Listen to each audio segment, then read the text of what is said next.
Things we take for granted, our routine, our freedom, and our way of life are on hold as we all play our part to battle the coronavirus, protect the NHS, and save lives. I want to provide you with an update and reassurance that Cotswold District Council are working flat out to play our part. Before I do that, though, I want to start by thanking those of you who work for the National Health Service.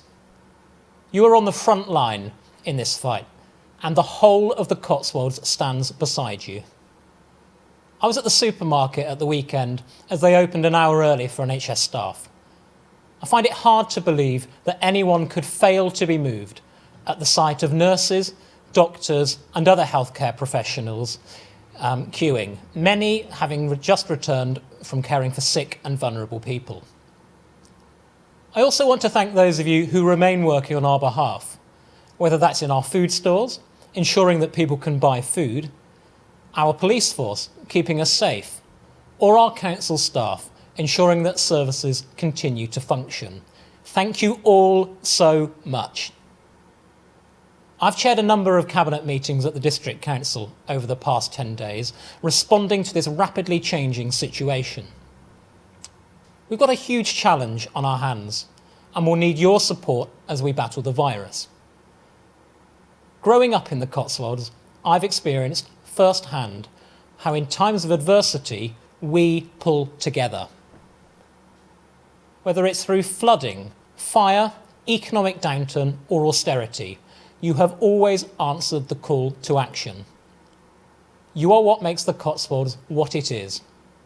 The way you support one another through times of adversity tells me all I need to know about the values you hold dear. One example of this is the Barn Theatre in Cirencester, where I'm currently broadcasting from. Since social distancing restrictions came into force last week, they've adapted quickly to the challenge and are providing a streaming service of some of their shows to keep people entertained from home. I'm also thrilled that they're assisting the District Council in helping us to communicate with you through this difficult time. That's real community spirit. Over the past week, we've been overwhelmed by the number of people who've contacted the Council wanting to help. We expected nothing less. As a council, we are working round the clock, supporting the many initiatives and groups, ensuring that your help is delivered in the safest way possible. We ask you to let us know at the District Council about any groups or organisations that have been set up where you live, so we can ensure that the support is resilient and, importantly, sustainable. We are in this for the long haul. Working with the County Council, with the voluntary sector and with other partners, we've created the Gloucestershire Help Hub. This will help us to connect local people who need help with others who can provide it.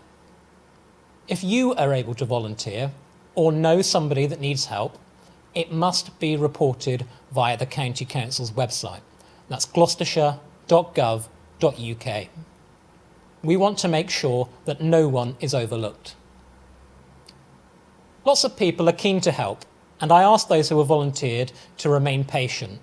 This is going to be a marathon, not a sprint. We're currently finalising how we're going to allocate volunteers, ensuring that safeguarding checks are in place and that the most appropriate help goes to where it needs to be.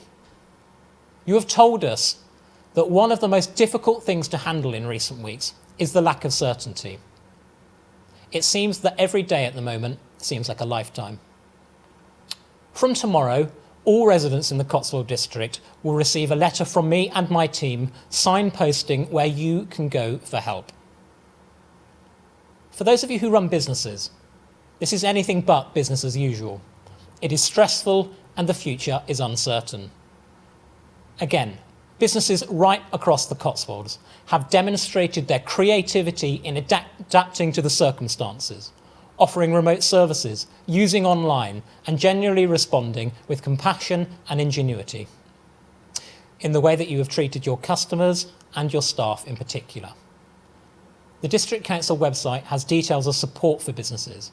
Visit cotswold.gov.uk/coronavirus. We're also going to be creating a newsletter for businesses to sign up to, which will keep you updated on the support available and how to access it. This should be available tomorrow on the District Council's website. For those of you that are self-employed, we hear you. We hope to hear more about government support for you in the coming days, and we're pushing hard on your behalf to get clarity from government. Clearly, we don't know what the economic fallout will be yet across our district and indeed across the country. But I want to reassure you that we have the very best people working together to ensure we can emerge the other side of this in a position to bounce back quickly. For those residents who are worried about paying the bills, we understand. If you're worried about your ability to pay your council tax or your rent, then please get in touch. Our customer service team stands ready to help you.